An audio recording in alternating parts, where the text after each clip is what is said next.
இவங்க போய்கிட்டு இருந்த பாதையில எதிர்பாராத விதமா திருபுவனத்துல நவாப் ஆதரவாளர்கள் குறுக்கிட வேலு நாச்சியார் கண்ணசைவுல வளரிகள் பறக்க திரும்பி வந்த வளரிகள்ல ரத்தம் சொட்டிக்கிட்டு இருந்துச்சு. நவாப் ஆதரவாளர்களுடைய வெட்டுண்ட தலைமையில கால் வச்சு மேலும் வேலு நாச்சியாருடைய படைகள் முன்னேறிச்சு. படைகள் மதுரையை நெருங்கினப்போ ஆற்காடு நவாப் மற்றும் ஆங்கிலேயர்கள் மாபெரும் படையோடு அங்க காத்திருந்தாங்க.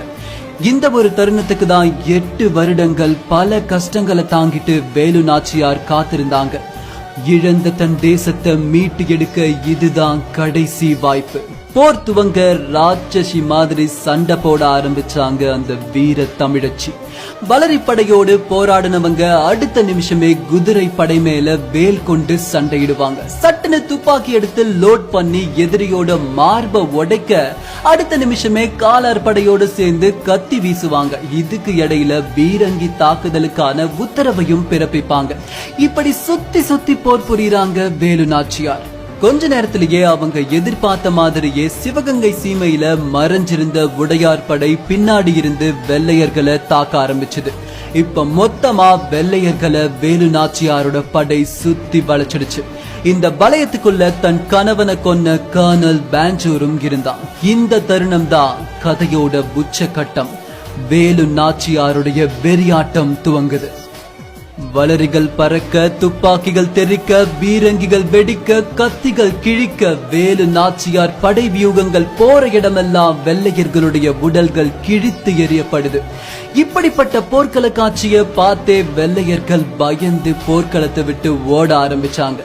ஒரு வழியா போர் முடிய வேலு நாச்சியாரோட கத்தி முனையில கர்னல் பேஞ்சோரோட உயிர் ஊசலாடிக்கிட்டு இருந்துச்சு.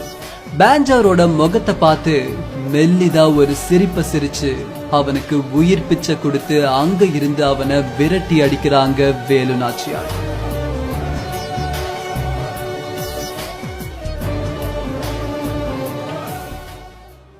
பின் மொத்த படைமுகங்களும் பொறுமையா காளையார் கோவில வந்தடையுது.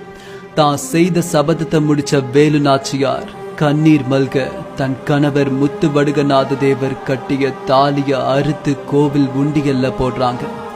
அந்த தருணம் ஒரு மிகப்பெரிய அமைதி அங்க நிலவுச்சு. அங்க வார்த்தைகள் எதுவும் இல்ல, மனதார எல்லாரும் ஒன்னே ஒன்னதான் செஞ்சாங்க. சுதந்திர காத்த சுவாசிச்சாங்க. இதோட வீரமங்கை வேலு நாச்சியாருடைய உண்மை கதையும் முடிவுக்கு வருது. தன்னுடைய சபதத்தை முடிச்ச வேலு நாச்சியார் 1780 இருந்து 89 வரைக்கும் சிவகங்கை சீமையை ஆட்சி பண்றாங்க. பின் 1796 வயது முதிர்ச்சியால இறந்து போறாங்க.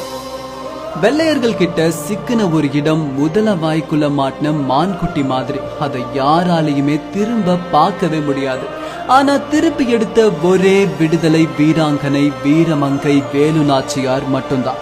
நீங்க ஹிஸ்டரிய புரட்டி பாத்தீங்கன்னா வெள்ளையர்கள் கிட்ட போன இடத்தை யாருமே திரும்பி எடுத்திருக்க மாட்டாங்க வேலு நாச்சியாரை தவிர. அவங்க ஆட்சி செஞ்ச அந்த 10 ஆண்டுகளும் பிரிட்டிஷர்ஸ் சிவகங்கை சீமை பக்கம் எட்டி கூட பார்க்கல. இமேஜின் பண்ணி பாருங்க, அப்போ எந்த அளவுக்கு இந்த பெண்மணிய பார்த்து பிரிட்டிஷர்ஸ் பயந்துருக்கானுங்கன்னு. ஒரு பொண்ணு நினைச்சா எதை வேணா சாதிக்கலாம்.